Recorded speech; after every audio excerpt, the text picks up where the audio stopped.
সামনের সপ্তাহে স্কুলে একটা ড্রয়িং কম্পিটিশন আছে।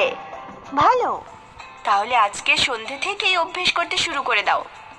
কিন্তু মা, এটা আবশ্যিক নয়। টিচার বলেছে যেই স্টুডেন্টরা অংশগ্রহণ করতে চায় শুধু তারাই আসতে পারে। কিন্তু তাহলে তার মানে কি তোমরা অংশগ্রহণ নিতে চাইছো না? কি দরকার তাতে মা? আমরা দুজনই খুব খারাপ ড্রয়িং এ, আমরা জিততে পারবো না। আর কে বললো তোমাদের এই কথা? অবশ্যই তোমরা অংশগ্রহণ করবে। জেতা বা হারা সেটা কোনো ব্যাপার না। কথা হলো তোমরা তোমাদের সেরা চেষ্টা করবে। কিন্তু মা, কোনো কিন্তু নয়। চলো তোমাদের একটা স্টোরি বলি, তাহলেই তোমরা বুঝতে পারবে। ইয়ে, স্টোরি টাইম। একটা জঙ্গলে একটা ছোট্ট চড়ুই পাখি ছিল। সে তার মায়ের সাথে থাকতো। চড়ুইটার নাম ছিল স্টাইনি। স্টাইনি খুব ছোট্ট ছিল আর সে খুব মজার ছিল। একটা ব্যাপার ছিল তার ব্যাপারে যেটা নিয়ে ও খুবই দুঃখিত থাকতো। কি হয়েছে তোমার টাইনি? কিচ্ছু না। আমি এখন দেখলাম তুমি দুঃখিত, কারণ হলো ঈগলের জন্য, তাই না? ও মা, তুমি সেটা জানো আমি কেন এত ছোট্ট? ঈগলের মতো উড়তেও পারি না। ওই ঈগলের মতো কেন নয়? টাইনি টাইনি, আমি তোমাকে প্রায়ই বলি, কিন্তু তোমার এমন চিন্তা করা উচিত নয়। প্রকৃতির অন্যভাবে ঈগলকে প্রয়োজন আমাদের চড়ুইদের থেকে। আমাদের উচিত আমাদের শক্তি কি সেটা দেখা। কিন্তু মা। ঠিক আছে, আমার সাথে এসো।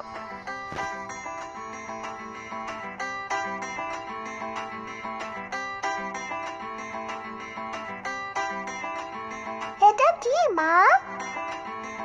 টাইনি, এটা হলো একটা জাদুকরি কাজ।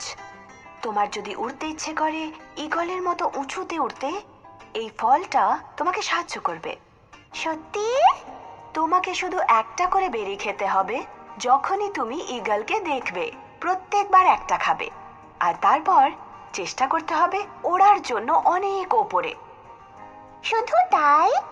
তাহলেই আমি ঈগলের মতো উঁচুতে, অনেক অনেক উঁচুতে উড়বো? হ্যাঁ, 1 মাসের মধ্যেই। তোমাকে ধৈর্য ধরতে হবে। ওয়াও, আমি এটা অবশ্যই করব।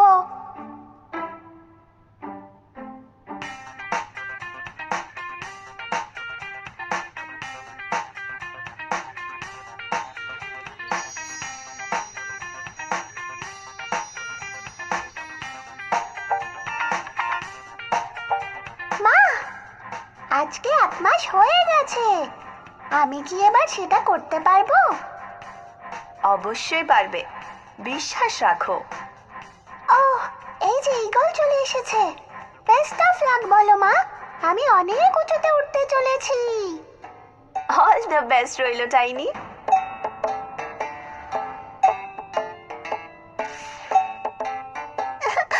মা, তুমি আমাকে মিথ্যে কথা বলেছো।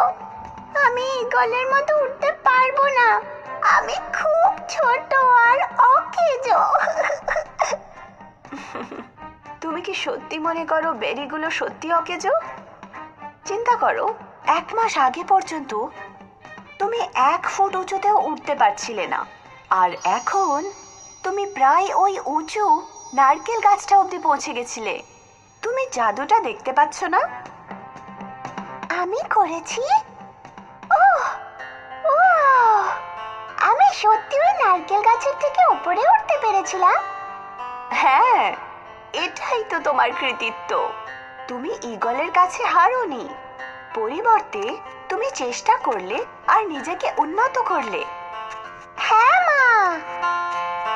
তাহলে প্রতিযোগিতাও হলো ঠিক এই রকমই একটা ব্যাপার।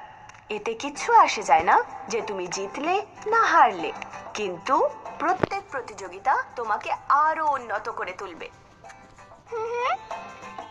তাহলে এবার তোমরা দুজন ড্রয়িং প্রতিযোগিতায় যাবে তো? হ্যাঁ মা।